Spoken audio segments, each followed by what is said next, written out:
வணக்கம். மற்றொரு அதிரடி அரசியல் நிகழ்ச்சியான அதிர்வு நிகழ்ச்சியில் இன்றும் உங்கள் அனைவரையும் சந்திக்கின்றோம். இன்றைய நிகழ்ச்சியிலும் ஒரு முக்கியமான கலந்துரையாடல், சமகாலத்தின் மிக முக்கியமான விடயங்கள் தொடர்பாக எல்லாம் நாங்கள் பேச இருக்கின்றோம்.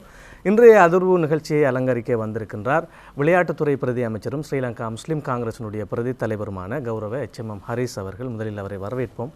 அஸ்ஸலாமு அலைக்கும். வணக்கம். முதலாவதாக நான் கேட்க நினைப்பது என்னவென்றால், முஸ்லிம் காங்கிரஸிடம் கேட்பதற்கு பல கேள்விகள் இருக்கின்றன, மக்கள் மத்தியிலும் இருக்கின்றன, அதே போன்று ஊடகவியலாளர்களிடம் இருக்கின்றன. யாரிடம் கேட்பது என்பதான குழப்பம் தொடர்ந்தும் இருந்து வருகிறது. தவிசாளரிடம் கேட்கப் போனால் என்னிடம் ஏன் கேட்கிறீர்கள் என்பதான கேள்வி, அதே போன்று செயலாளரிடமும் கேட்க முடியாத ஒரு சூழ்நிலை. இந்த சமயத்திலே என்னுடைய முதல் கேள்வி இதுதான், ஸ்ரீலங்கா முஸ்லிம் காங்கிரஸ் தொடர்பான கேள்விகளை பிரதி தலைவரான உங்களிடம் கேட்க முடியுமா?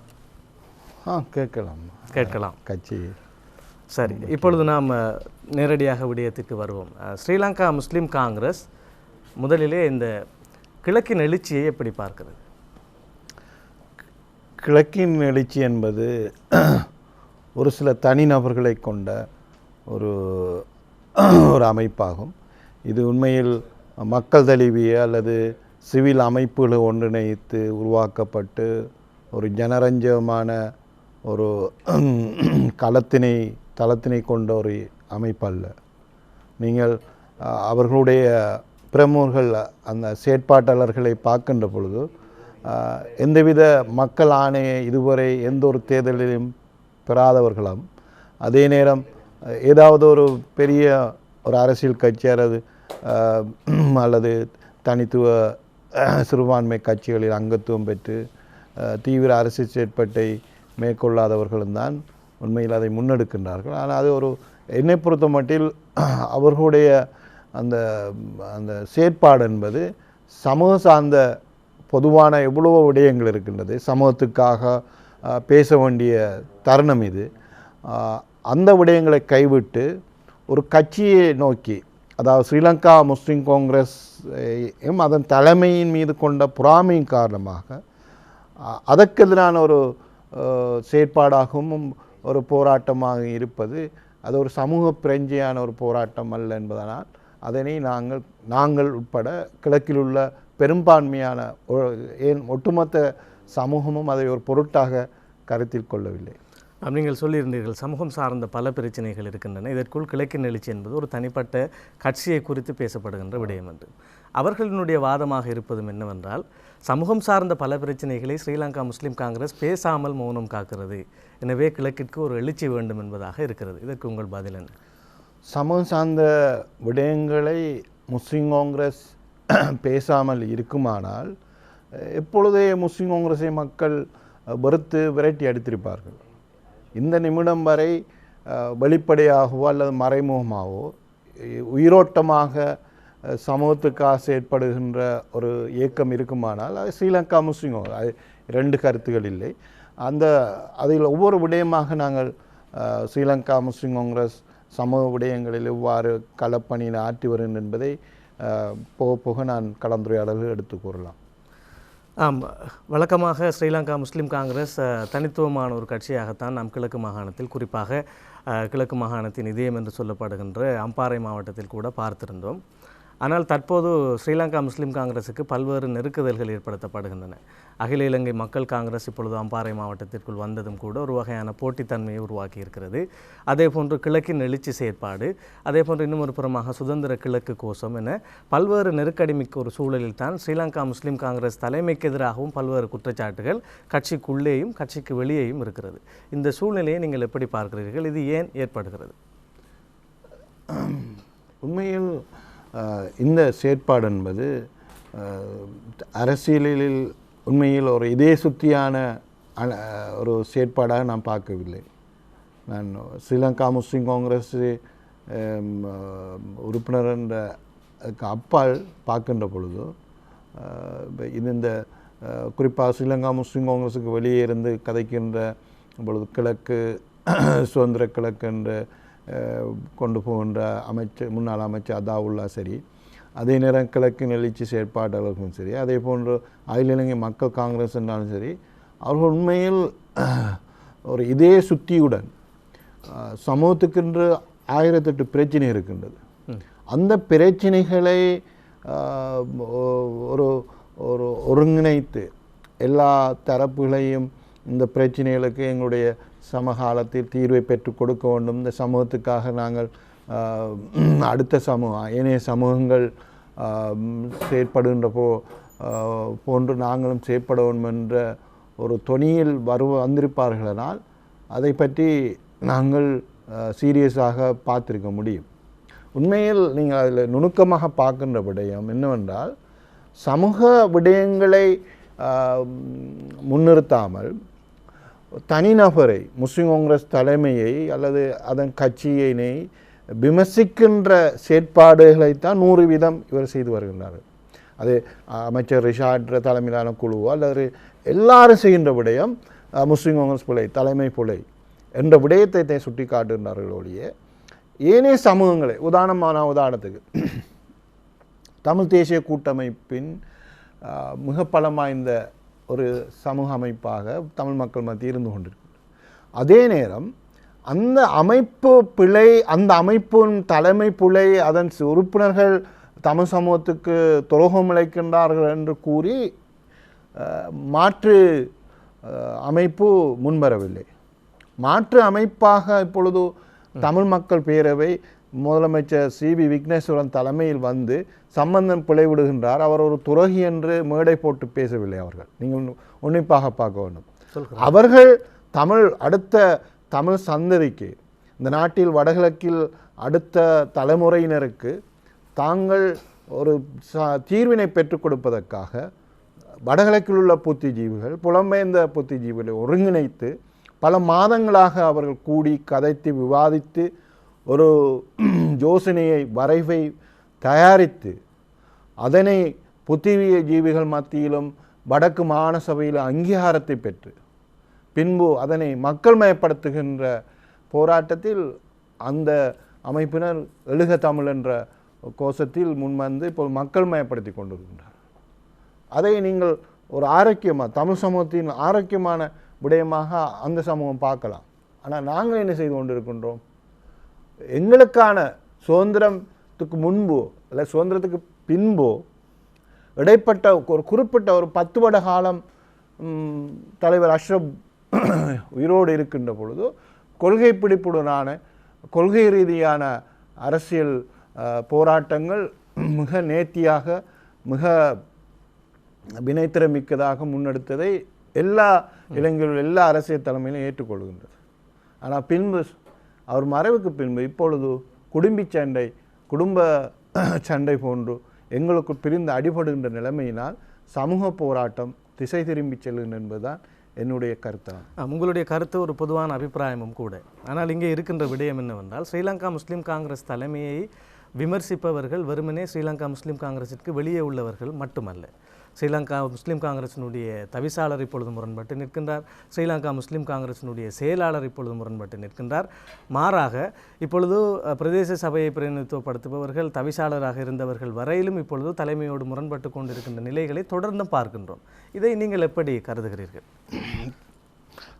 கட்சிக்குள் என்பது உங்களுக்கு தெரியும் ஒரு ஜனநாயக அமைப்பு. அதுக்குள் கருத்து மோதல்கள் அல்லது வாத பிரதிவாதங்கள் ஏற்படுவது சகஜம். அது எல்லா கட்சியும்.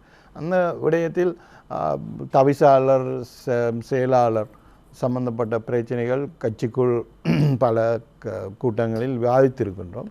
ஆனால் இப்பொழுது அவர்களும் குறிப்பாக சில காலகட்டங்களில் சில வரம்பு மீறி பகிரங்கமாக கட்சிக்குள் பேச வேண்டிய விடயங்கள் பகிரங்கப்படுத்தப்பட்டதனால் கட்சி ஆதரவாளர்கள் மத்தியில் பெரும் கவலையை தோற்றுவித்தது. நான் நினைக்கிறேன் இப்பொழுது ஒரு அமைதியான போக்கை கடைப்பிடிக்கின்றார்கள்.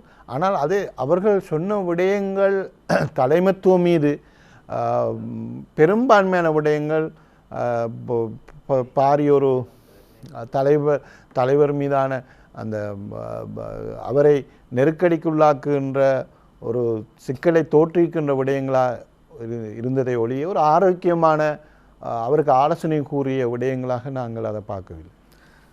பிரதி அமைச்சர் HMM ஹரீஸ் அவர்களுக்கும் முஸ்லீம் காங்கிரஸ் தலைமைக்கும் இடையிலான உறவு எப்படி இருக்கிறது?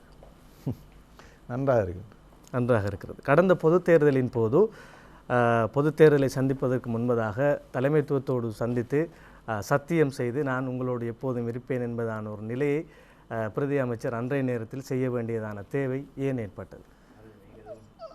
பொது தேர்தலுக்கு முன்பு தலைமத்துவம் எங்களிடம் சத்தியம் உண்மையில் கேட்கவில்லை. ஆனால் 2010 பொது தேர்தலில் பொழுது கேட்ட வேட்பாளர்களிடம் தேர்தல் காலத்தில் நீங்கள் அவருடைய இல்லத்துக்கு சென்று கடந்த தேர்தலுக்கு முன் அவருடைய இல்லத்திற்கு சென்று அப்படி ஒரு நிகழ்வு உண்மை நடக்கவில்லை மிஷா. ஆனால் இணையதளங்களில் எல்லாம் செய்தி வெளியாகி இருந்தது. பிரதி அமைச்சர் ஹாரிஸ் அவர்கள் அந்த நேரத்திலே தலைவருடைய இல்லத்திற்கு சென்று அவர்கள் இருவருக்கும் இடையிலே ஒரு இணக்கப்பாடு ஏற்பட்டிருக்கிறது என்பதான ஒரு நிகழ்வு பற்றி எனக்கும் அவருக்கும் இடையில் பொது தேர்தல் காலத்தில் ஒரு விரிசலோ அல்லது ஒரு இடைவெளி இருக்கவில்லை.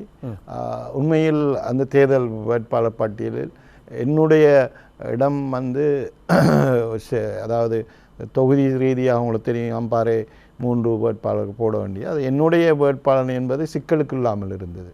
பொத்தியில் தேர்தல் தொகுதியில் ஹசன் அலி சார் கேட்கின்ற ஒரு கோரிக்கை, அதே போன்று சம்மாந்துறையிலும் சில பிரச்சனைகள் இருந்தாலும் என்னுடைய விடை என்பது அந்த காலகட்டத்தில் அவ்வாறான ஒரு நிகழ்வு நடக்கல்.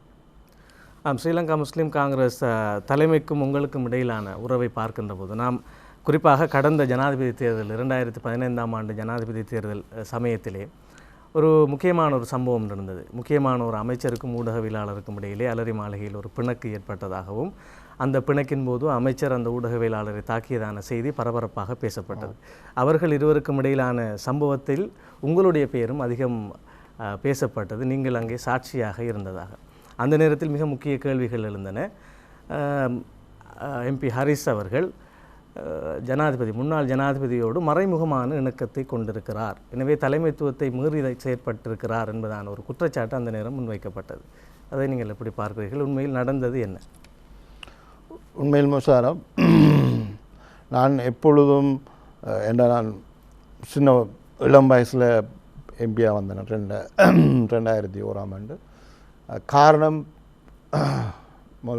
என்னை படைத்த எல்லாம் அல்லாஹ்வுக்கு நன்றி கூற வேண்டும். என்றால் அந்த காலகட்டத்தில் இருந்த இன பிரச்சனையின் தாக்கம் எங்களை தைரியமான சமூகத்துக்காக போராடுகின்றவர்களாக மாற்றியது. அதன் காரணமாக மக்கள் எங்களை அனுப்பியிருந்தார்கள். ஆனால் இலங்கை முஸ்லீம்களுக்கு அது யாழ்ப்பாணத்தில் நடந்தாலும் சரி, அழுக்கமே நடந்தாலும் சரி, மூதூர் நடந்தாலும் அல்ல கல்முனை பொத்தியிலோ முதல் அந்த அநீதிக்கு எதிராக போராடுகின்ற ஒருவனாக இன்று வரை நான் இருந்து வருகின்றேன். மஹிந்த ராஜபக்ஷ ஆட்சியில் இருந்த பொழுது முஸ்லீம் காங்கிரஸில் இருந்து பாராளுமன்ற உறுப்பினர்களில் அவர்களுடைய ஆட்சியின் முஸ்லீம்களுக்கான முஸ்லீம் விரோத போக்கையும் பொதுபல சேனாவுடைய இதையும் வெகுஜன ஊடகங்களிலும் பொதுமக்கள் மத்தியிலும் இருந்து மக்களை அரசுக்கு எதிராக அணிதிரட்டியவர்களில் முதன்மையானவர் என்று என்னை கூறலாம். அதற்கான அந்த காலகட்டத்தில் இருந்த இலங்கையில் அந்த ஊடகவியலாளருக்கும் அவங்களுக்கும் தெரிந்திருக்கும். அந்த அளவுக்கு அவருடைய ஆட்சியின் கொடு தன்மை சம்பந்தமாக மிக விரோதமான போக்கை எடுத்திருந்தேன். அதே நேரம் அழுகமை நகரில் அன்று கொளுத்தி எறியப்பட்ட பொழுது நடு நிசியில் இரவோடு இரவாக தலைவர் அவருடைய வீட்டுக்கு அவரையும் கதைத்து அவருடன் நான் பலத்த உயிர் அச்சுறுத்தலுக்கு மத்திய நாங்கள் விடியற்காலை 3 மணிக்கு போய் நானும் தலைவரும் அன்று அழுகமை களத்தில் இறங்கியிருந்தோம். அதை பார்த்துவிட்டு வருகின்ற பொழுது அவருடைய வாகனத்திலே நான் சொன்னேன், இந்த அமைச்சு பதவியினை உடனடியாக ராஜினாமா செய்யுங்கள், உடனே நாங்கள் உயிர்ப்பிடத்தை கூட்ட வேண்டும். அந்த ஆலோசனையை ஏற்று தலைவர் அவர்கள் அன்று பிற்பகல் 1 மணிக்கு தார்சுலாமில் ஹைகமாண்டை கூட்டியிருந்தார்கள். ஹைகமாண்டை கூட்டி ஆலோசித்த பொழுது அதில் பல உறுப்பினர்கள் ராஜினாமா செய்யக்கூடாது என்பதை நின்றிருந்தார்கள். நான் ராஜினாமா செய்ய வேண்டும் என்று வாதாடியிருந்தேன். இறுதியில் அந்த முடிவினை இன்னும் 1 நாட்களுக்கு பிற்போடுமாறு பல பேர் வற்புறுத்திய காரணமாக பிற்போடப்பட்டது. இருந்தும் அந்த அரசிலிருந்து வெளியேறுகின்ற விடயம் அந்த கட்டத்தை தோல்வியடைந்திருந்தாலும் நாங்கள் தொடர்ந்து நான் மக்கள் மத்தியில் பிரச்சாரம் செய்திருந்தேன். அவ்வாறு பிரச்சாரம் செய்கின்ற ஒரு கட்டத்தில் ஜனாதிபதி மஹிந்த ராஜபக்ச அவருடைய ஆலோசகர்களும் அமைச்சர் அதாவுல்லா அவர்களும் சேர்ந்து என்னை பழிவாங்குவதற்காக என்னுடைய பிரதிநிதித்துவப்படுத்துகின்ற தொகுதியில் வரலாற்றை மாற்ற வேண்டும், அதன் பூர்வீகத்தை மாற்ற வேண்டும், முஸ்லிம்களுடைய பெரும்பான்மை அடையாளத்தை இல்லாமல் செய்யணும் என்ற ஒரு பெரும் சதித்திட்டத்தை மேற்கொண்டிருந்தார்கள். அந்த சதித்திட்டத்தின் மிகப்பெரிய என்னவென்றால் கல்முனை நகரை இரண்டாக துண்டித்து அதில் முஸ்லீம் பெரும்பான்மை இல்லாமல் செய்கிறது, தமிழ் பெரும்பான்மை நகர சபை ஒன்றை உருவாக்குகின்ற ஒரு நடவடிக்கையினை அன்று அதாவுல்லா அமைச்சர் அவர்கள் மேற்கொண்டிருந்தார்கள். அந்த சம்பந்தமான தகவல்கள் எனக்கு கிடைத்தது ஊர்ஜிதமாக. அதை அவரே அண்மையில் சாய்ந்தமரில் நடைபெற்ற கூட்டத்தில் அவரவே நான் உங்களுடைய அதிர்வு நிகழ்விலும் பல முறை கூறியிருக்கின்றார். நான் கல்முனையை 4 உள்ளூராட்சி சபையாக பிரித்து அதுக்குரிய நடவடிக்கை எடுத்திருந்தேன் என்று. அப்பொழுது அந்த விடயம் சம்பந்தமாக நான் அவர் உள்ளூராட்சி அமைச்சர் என்றபடினா அவர் அன்றைய காலங்கள் எனக்கும் அவர் கடும் எதிர்நிலை அரசியல் இருந்தவர். அவர் அந்த விடயத்தை பல எங்களுடைய பள்ளிவாசல் தலைவர்கள் போன்று மன்றாடினார்கள். அவருடைய ஊருக்கு சென்று இந்த விடயத்தை கல்முனை முஸ்லீம் மக்களுக்கு பாதகம் வருகின்ற விடயத்தை செய்யாதீர்கள் என்று கூறினார்கள். அதை புத்திஜீவிகள் பையலசாமி தம்பி டாக்டர் யூசுப் தலைமையில் 10 பேர் அவரை சந்திப்பதற்கு இறக்காமத்து போய் காலை மண்டாடி கேட்டிருந்தார். சந்திக்க முடியாது, அதை சம்பந்தமாக பேசுவதற்கு உங்களுடன் எனக்கு நேரமில்லை என்று மிக கர்வமாக கூறிவிட்ட சம்பவம் நடந்தது. இவை எல்லாம் தோற்று போனவுடன் அந்த கட்டத்தில் நான் மஹிந்த ராஜபக்ஷ அரசாங்கத்தில் கல்முனை தொகுதியின் டிசிசி சேர்மனாக இருந்த அந்த அரசுடன் இருந்து விலகவில்லை. இறுதியாக இந்த விடயம் சம்பந்தமாக பார்லமெண்ட் உறுப்பினர் நாமல் ராஜபக்ஷ அவர்களுடன் தொலைபேசி தொடர்பு கொண்டு என்னை பழிவாங்குவதற்காக இவ்வாறான ஒரு நடவடிக்கை மேற்கொள்ளப்படுகிறது, இது வரலாற்றில் மிகப்பெரிய ஒரு கரையை உங்களுக்கும் உங்களுடைய குடும்பத்துக்கு ஏற்படுத்தும், இது சம்பந்தமாக சந்திக்க வேண்டும் என்று கேட்டிருந்தேன்.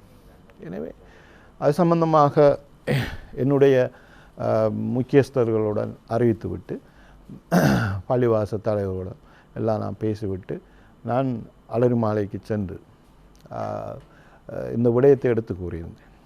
இப்பொழுது நாங்கள் இன்னும் அரசை விட்டு விலகவில்லை, ஆனால் அரசுக்கு எதிராக பேசுகின்றோம்.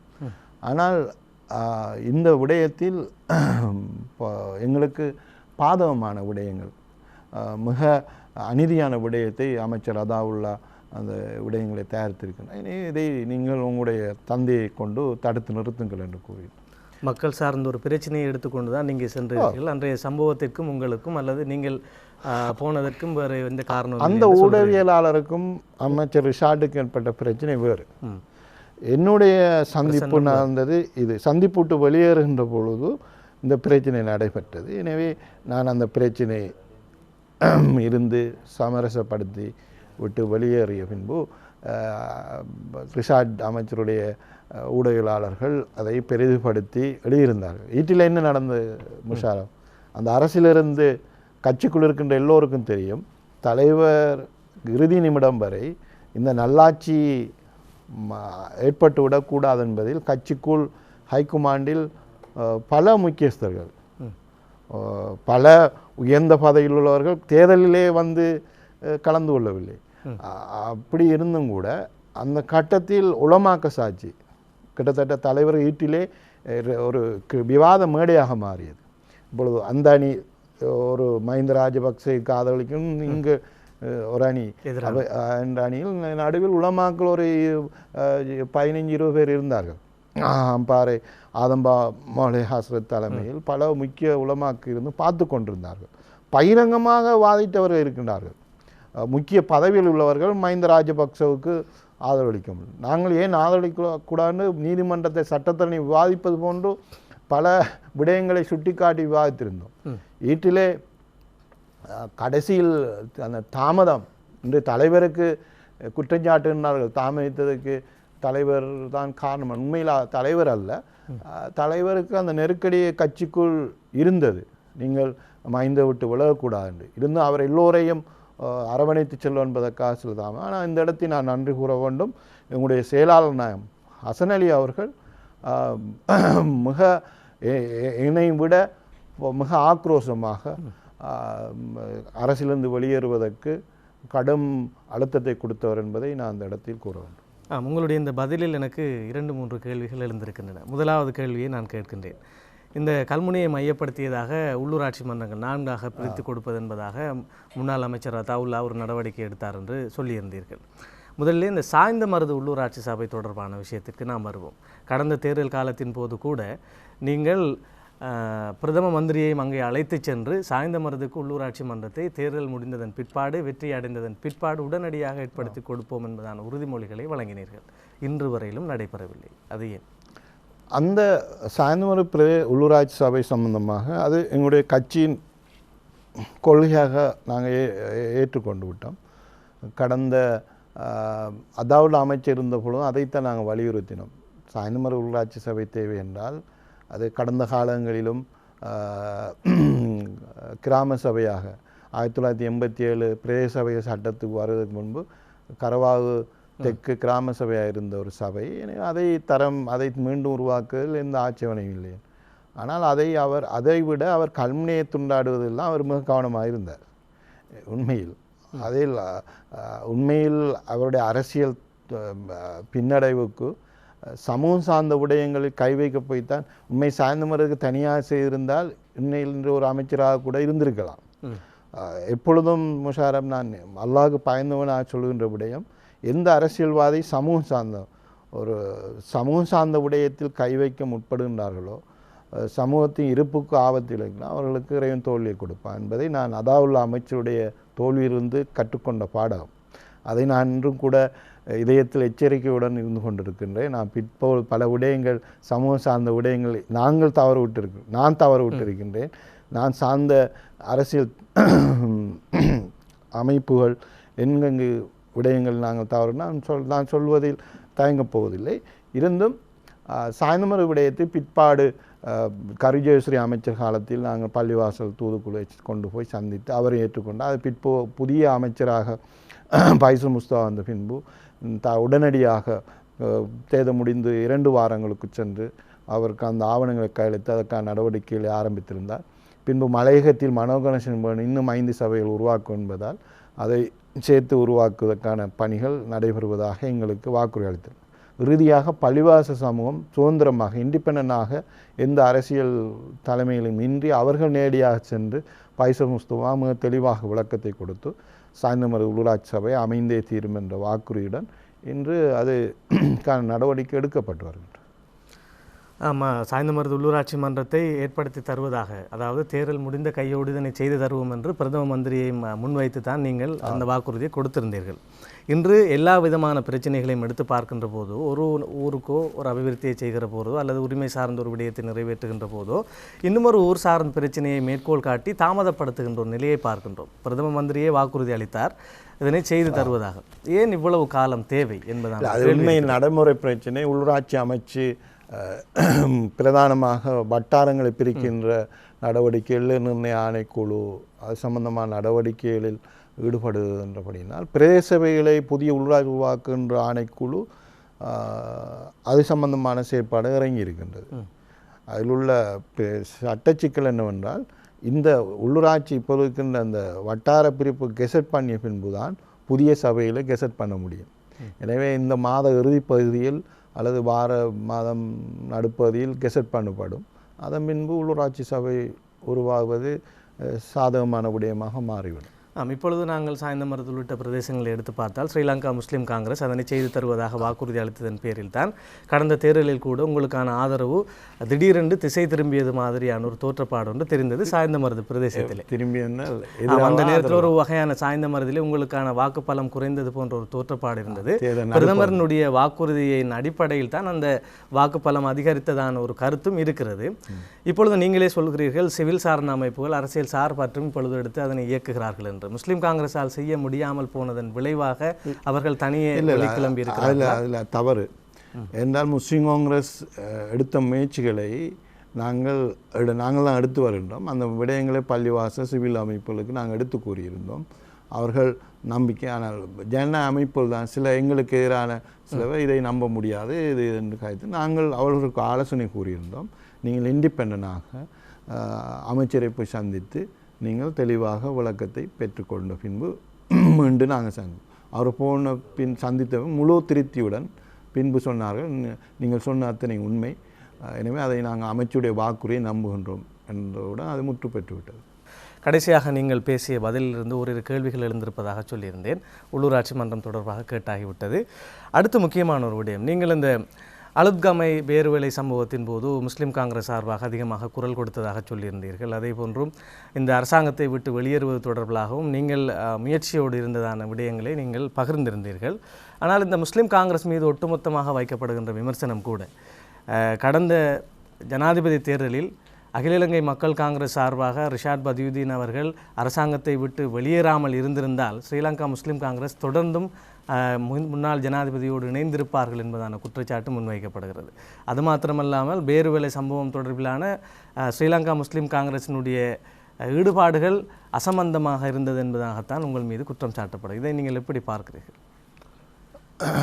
பேருவேலை சம்பந்தமாக மிக காத்திரமான நடவடிக்கை எடுத்தது முஸ்லீம் காங்கிரஸ். குறிப்பாக ஐக்கிய நாடுகளுடைய அகதிகள் உயர்ஸ்தானியர் ஹுசைனுடைய ரிப்போர்ட்டிலும் கூட முஸ்லீம் காங்கிரஸ் கொடுத்த அந்த பேருவேலை சம்பந்தமான இலங்கை முஸ்லீம்களுடைய மத நிந்தனை சம்பந்தமான அந்த அறிக்கையை ஏற்றுக்கொண்டு தான் ஐக்கிய நாடு சபை கூட இப்பொழுது கடும் போக்கில் இருந்து கொண்டிருக்கின்றது.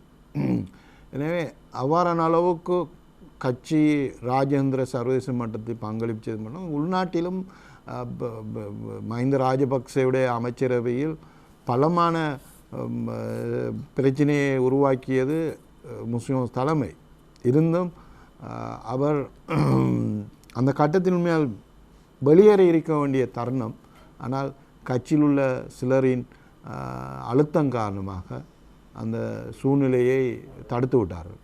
அது உண்மையில் எங்களுடைய அரசியல் வழிபாதையில் அந்த விடயம் ஒரு சர்க்கிளான விடயமாக தான் நாங்கள் பார்க்கிறோம். யாரை நீங்கள் குறிப்பிட்டு சொல்கிறீர்கள்? பல பேர் இருக்கின்றார்கள். இப்பொழுதும் நான் கட்சியில் முக்கிய பொறுப்பில் பிரதி தலைவராக இருக்கின்றபடினால் நான் அதை வெளிப்படையாக கூறுவது அரசியல் நாகரிகம். ஆமாம், உங்களுடைய ஸ்ரீலங்கா முஸ்லீம் காங்கிரசினுடைய தவிசாளரை நாங்கள் இதே இடத்தில் அதிர்வு நிகழ்ச்சியில் நேர்காணல் செய்த போது சில குற்றச்சாட்டுக்களை முன்வைத்தோம். உங்களுடைய உயர்பீட உறுப்பினர்களிடமிருந்து வந்த குற்றச்சாட்டுகள் தான் அவை. முக்கியமான தவறுகளை ஸ்ரீலங்கா முஸ்லீம் காங்கிரஸ் இழைத்தமைக்கான மிக பிரதானமான காரணமாக தவிசாளர் மீது குற்றம் சுமத்தியிருந்தார்கள். அந்த கேள்வியை நேரடியாக நாம் வைத்திருந்தோம். ஆனால் அதனை அவர் மறுத்திருந்தார். அவ்வாறு நான் செய்திருந்தால் எனக்கு எதிராக நடவடிக்கை எடுக்க ஏன் தலைமையிடம் முடியாமல் போனது என்பதான கேள்விகளை எல்லாம் அவர் முன்வைத்திருந்தார். அதற்கு உங்கள் பதில் என்ன? உங்களுடைய தவிசாளர் குறித்தான உங்களுடைய கருத்து என்ன? தவிசாளர் சம்பந்தமாக அவருடைய பல நடவடிக்கைகள், குறிப்பாக புதிய ஆட்சி வந்த பின்பு அவர் தவிசாளர் என்ற பொறுப்பிலிருந்து விலகி ஒரு சாதாரண போராளி போன்று அறிக்கைகளை கடிதங்களையும் பகிரங்கமாக மீடியாக்கள் விட்டது அவர் செய்த மிகப்பெரிய தவறு. அந்த கேள்வியையும் நாம் கேட்டிருந்தோம். அதற்கு அவர் சொன்ன பதில், 10 வருடங்களாக நாம் கட்சிக்குள் இருந்து கேள்வி கேட்ட போதெல்லாம் மௌனமாக தலைமை இருந்ததன் காரணமாகத்தான் வெளியே நாங்கள் சொல்ல வேண்டி ஏற்பட்டது என்று பதில் சொல்லி. அதை நான் ஏற்றுக்கொள்ளவில்லை. கட்சிக்குள் எதுவுமே பேசவில்லை. இல்லை, கட்சிக்குள் பேசுவதில் குறிப்பிட்ட காலம் வரை அவர் முதன்மையான இடத்தில் இருந்தவர். அது கட்சியின் எல்லோருக்கும் தெரிந்தவிட சில பதில் கிடைக்கவில்லை. சில இன்னும் அப்படி இல்லை, அவர் முதன்மையான இடத்திலிருந்து கட்சியின் ஒரு குறிப்பிட்ட காலத்துக்கு கட்சியுடைய அண்டன் பாலசிங்கம், புலிகளுடைய அண்டன் பாலன் போன்று இவரை வர்ணித்த காலம் இருக்கின்றது. அந்த அளவுக்கு கட்சியின் பிரதான ஆலோசகராக இருந்து செயற்படும். ஆனால் அண்மை காலமாக தலைவருக்கு அவருக்கு இடைவெளி இருந்தது உண்மை.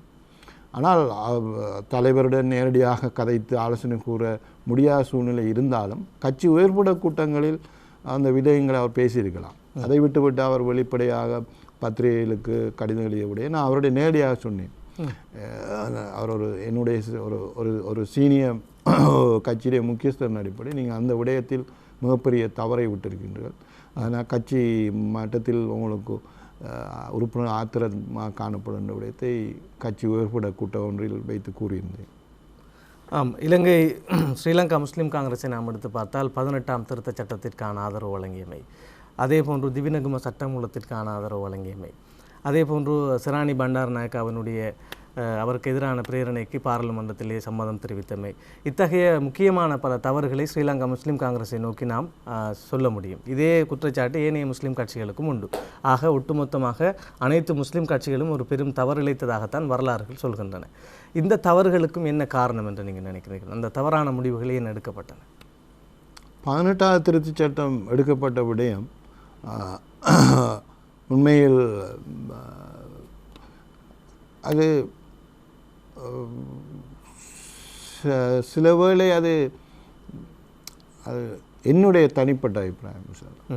சில பேர் இதை இதாக கூறுவார்கள், முதிர்ச்சியின்மை என்ற பல விடயங்களை விமர்சி, அது என்னுடைய தனிப்பட்ட அல்லாஹ்வுடைய ஏற்பாடு. அது லொஜிக்காக கதைக்க போனால் அந்த இடத்தில் 18வது திருத்தச் சட்டம் ஒன்று நிறைவேறாமல் இருந்திருந்தால், நான் கேட்கின்றேன், நான் சொல்கிற விடயம் இருந்திருந்தால் மஹிந்த ராஜபக்ச என்ற நபர் போட்டியிடாத முடியாத சூழ்நிலை வந்திருக்கு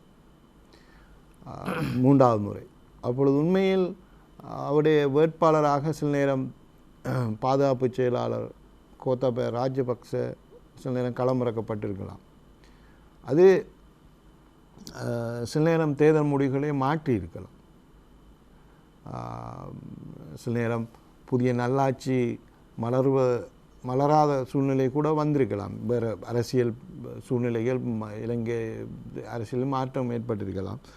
குறிப்பாக அந்த மஹிந்தவுடைய அவர் அந்த கட்டத்தை தேர்தல் வைக்காமல் இன்னொரு குறிப்பிட்ட காலம் பிற்படுத்தப்பட்டு, குறிப்பாக ஐக்கிய நாடு சபையுடைய போர் குற்றச்சாட்டு மஹிந்தவுடைய அரசு இருந்ததால் மிக நெருக்கடியை தோற்றுவிக்கின்ற பொழுது சிங்கள மக்கள் மத்திய பெரும்பான்மை மக்கள் போர் குற்றச்சாட்டுக்கு ஐக்கிய நாடு தீர்மானத்துக்கு வலுவான ஒரு ஆதரவுத்தளம் ஏற்பட்டு அது பாதுகாப்பு செயலாளரை ஜனாதிபதியாக கூட ஆக்கியிருக்க சூழ்நிலை ஏற்பட்டிருக்கலாம். அது ஒரு என்னுடைய தனிப்பட்ட, ஆனால் அரசியல் ரீதியாக 18வது திருத்தச் சட்டத்துக்கு நாங்கள் ஆதரவளிக்கக்கூடிய நிலவரம் என்னவென்றால், அந்த கட்டத்தில் அவருக்கு தேவையாக இருந்தது 5 பாராளுமன்ற உறுப்பினர்கள்.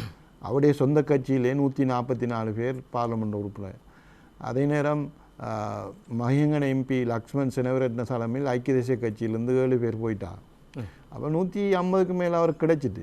ஆனால் பிரச்சனை என்னென்னா, அவர் இன்னும் ஒரு வலுவாக கூட்டுறதுக்காக முஸ்லீம் காங்கிரஸில் அது வெளிப்படையான விஷயம் தலைவர் ரவுஃப் ஹக்கீமுக்கு தெரியாமல் அவர் இல்லாமல் பல பாராளுமன்ற உறுப்பினர்களை உடைத்தெடுக்கணும் என்ற ஒரு அரசியல் நிகழ்ச்சியினர் அந்த கட்டத்தில் மிக உக்கிரமாக நடந்து கொண்டது.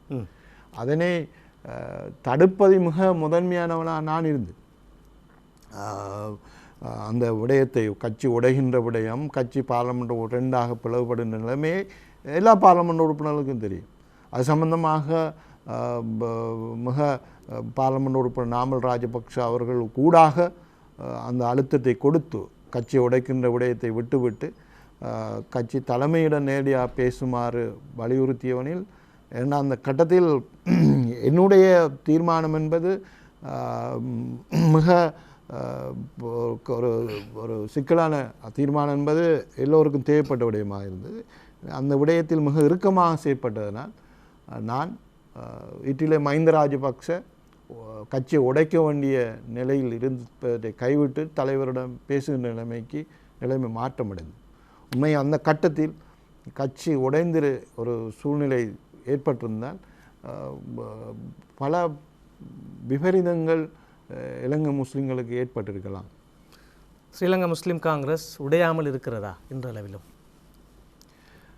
ஆம், மக்கள் தளத்தில் மிக கட்டுக்கோப்பாக பலமாக இருக்கின்றது.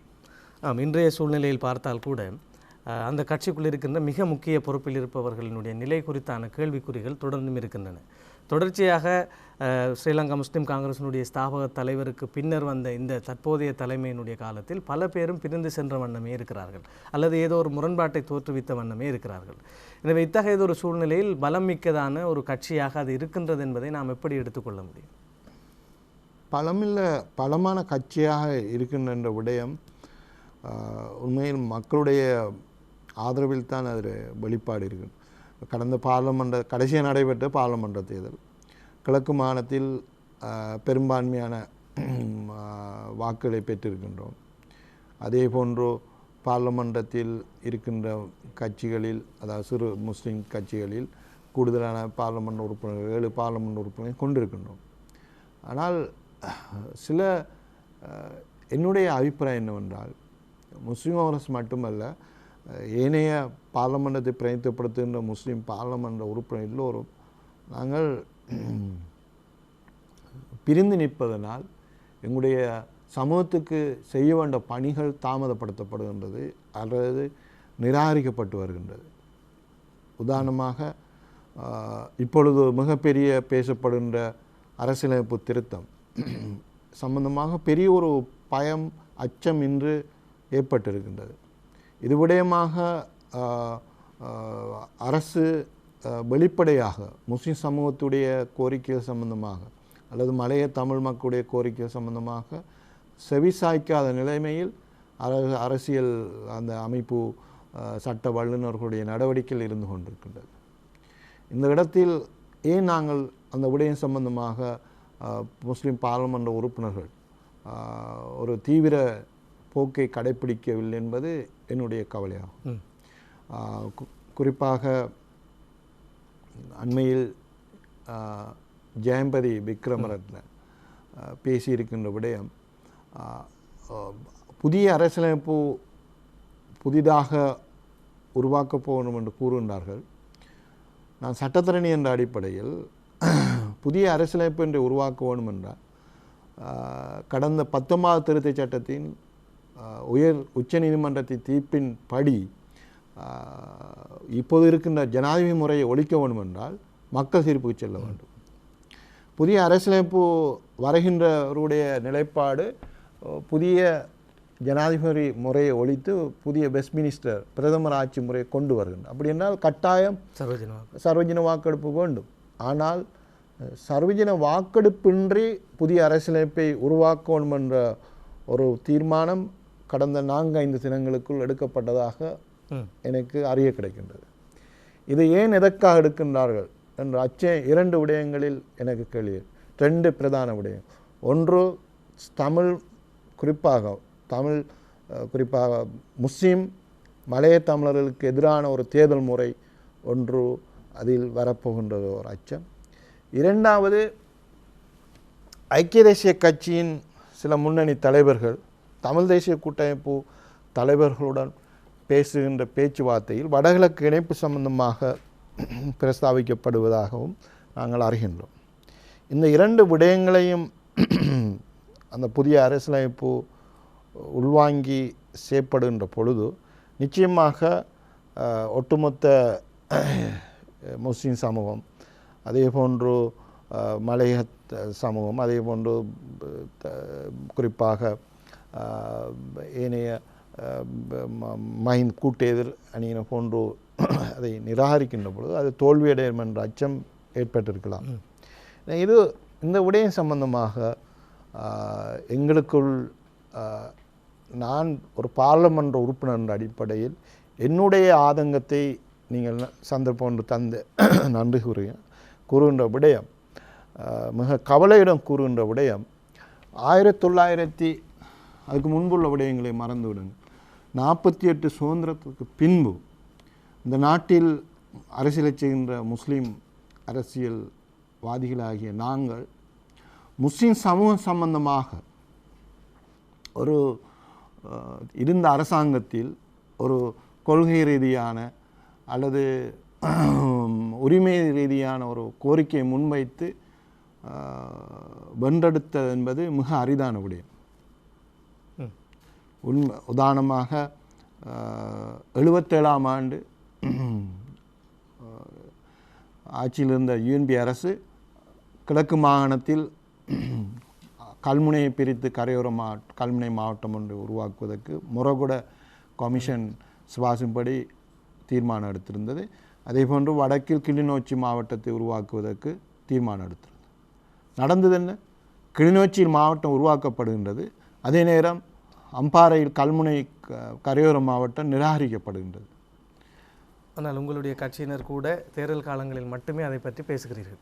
இல்லை முஷாரப் என்னென்ன நான் சொல்ல வார விஷயம், அந்த 77 இருந்த 5 கிழக்கு மாநிலத்தில் 5 முஸ்லீம் பார்லிமெண்ட் உறுப்பினர்கள் இருந்தார்கள். அவர்கள் அதற்கு எதிராக எந்தவித வலுவான போராட்டத்தையுமே, இதில் தோல்வியின் காரணமாக தான் முஸ்லீம் காங்கிரஸ் என்ற விடயம் உருவாக்கப்பட்டது. தலைவர் அஷ்ரப் அவர்களுடைய எமது பார்வை என்ற முதலாவது அவருடைய கொள்கைப்பட நூலில் மிக தெளிவாக கரையோர மாவட்டம் கல்முனை மாவட்டம் என்பதை அவருடைய கொள்கையாக உருவாக்கியிருந்தார்கள். அவர்கள் உயிருடன் இருந்த பொழுது கடுமையாக அதற்காக போராடியிருந்தார். துரைசம் மரணித்து விட்டார். பின்பு நாங்கள் கடந்த 16 வருட காலமாக இதற்கான முயற்சியில் ஈடுபடுகின்றோம். உண்மையில் இது பல காரணங்கள் பெரும்பான்மையில் என்று கடந்த 10 வருடம் மஹிந்த ராஜபக்சம் ஒட்டுமுழுதாக அதை நிராகரித்து விட இப்பொழுது புதிய நல்லாட்சியில் இந்த விடயம் மேற்கொள்ள என்பதில் மிக தீவிரமாக நான் இருக்கின்றேன்.